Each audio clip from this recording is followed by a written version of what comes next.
நான் விஜய் உடைய அரசியல் பேச்சு கொஞ்சம் கொஞ்சமாக இம்ப்ரூவைஸ் ஆகும், இன்னும் நல்லா பேசுவார் அப்படின்ட்டு தான் நான் நினச்சேன். ஆனால் விஜயோட பேச்சு பார்த்தீங்கன்னா கம்ப்ளீட்டாக டிசப்பாயின்மெண்ட்டு, ரொம்ப டவுன்ஃபுல்லாக இருக்குது, ரொம்ப கேவலமாக இருக்குது, ரொம்ப ரப்பிஷாக இருக்குது.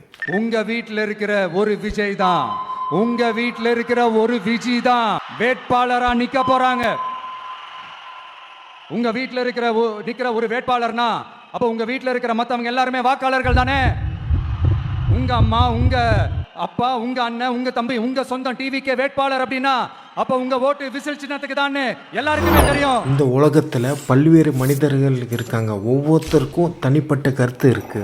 ஒரு சில மனிதர்கள் இந்த உலகம் அவங்கள சுத்தி மட்டும் தான் நகருது அப்படின்ட்டு நினைச்சிட்டு இருப்பாங்க. இந்த உலகத்துல ஒவ்வொரு மனிதனுக்கும் தனிப்பட்ட கருத்து இருக்கு, அது எல்லாமே அவங்களுக்கு தான் நல்லாவே புரியும். ஒரு கருத்து ஒரு இடத்துல கேட்கறதுக்கு நல்லா இருக்கும், ஆனா இன்னொரு இடத்துல போகும்போது அந்த கருத்து வேற மாதிரி தெரியும். அந்த கருத்து நம்மளையே முற்போக்குக்கான அரசியலில் நகர்த்தி போனால் அது சிறந்தது. ஆனால் விஜய் இங்கே என்ன சொல்கிறாருன்னா, உங்கள் வீட்டில் இருக்க பெரியவங்க எல்லாருமே டிவிக்கு ஓட்டு போட சொல்லுங்க, திமுக அதிமுகவுக்கு ஓட்டு போடாமல் நீ எப்படியாச்சும் டிவிக்கு ஓட்டு போட வைங்க, அந்த மாதிரி ஒரு சொல்கிறாரு. இது ஒரு மேனிப்புலேஷன் தானே. நம்மளோட எதிரிங்களுக்கு கூட அது நல்லாவே தெரியும். அதனால தான் நமக்கு எதிராக அவ்வளவு அவதூறு பரப்புறாங்க. என்னென்ன அவதூறு பரப்புறாங்கன்றது உங்களுக்கே நல்லா தெரியும்.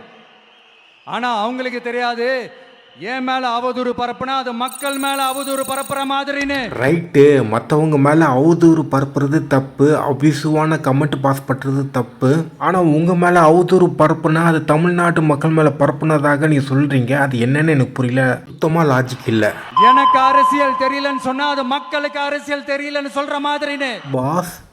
பாஸ் நீங்கள் தான் அரசியல் வந்திருக்கீங்க, நீங்கள் தான் அரசியல் பேசணும், மக்கள் கிடையாது. மக்களுக்கும் இதுக்கும் சம்மந்தம் கிடையாது. இந்த டைலாக்லாம் யார் இவர்கிட்ட எழுதி கொடுத்து பேச வைக்கிறாங்க எனக்கு புரியல. இவரும் இது ஒரு மாசான டைலாக்காக பேசுகிறாரு, அங்கே ஆடியன்ஸும் சம்மந்தமே இல்லாமல் கைத்தட்டி விசில் அடிக்கிறாங்க. என்ன அசிங்கமாக பேசுனா அது மக்கள் அசிங்கமாக பேசுகிற மாதிரின்னு. என்ன என்ன எழவியாது. பிஜேபிக்கார சொல்லுவாங்க பார்த்தீங்களா, என்னைய திட்டினீங்களா நீங்கள் ஹிந்துவை திட்டின மாதிரி, அந்த மாதிரி இருக்கு இவர் பேசுறது. தமிழ்நாட்டில் எல்லா அரசியல்வாதிகளும் அசிங்கமான வார்த்தை தான் யூஸ் பண்ணுறாங்க. டிஎம்கே, ஏடிஎம்கே, என்டிகே, நாம் தமிழர் கட்சி, அதிமுக, பாட்டாளி மக்கள் கட்சி, எல்லாருமே அசிங்கமான வார்த்தை தான் யூஸ் பண்ணுறாங்க. இது எல்லாமே ஒரு ரைமிங் ஃப்ளோவாக பேசுறதுக்காகவே இந்த டைலாக் யூஸ் பண்ணி பேசினாரா? ஒருவேளை இவர் ரசிகர்கள் என்ன பேசினாலும் கை திட்டுவாங்க, விசில் அடிப்பாங்க, அதனால இவர் பேசினாரா? எனக்கு புரியல. எனக்கு எதிராக செய்கிற ஒவ்வொரு செயலும் அது மக்களுக்கு எதிராக செய்கிற செயல் அவங்களுக்கு தெரியாம போச்சு.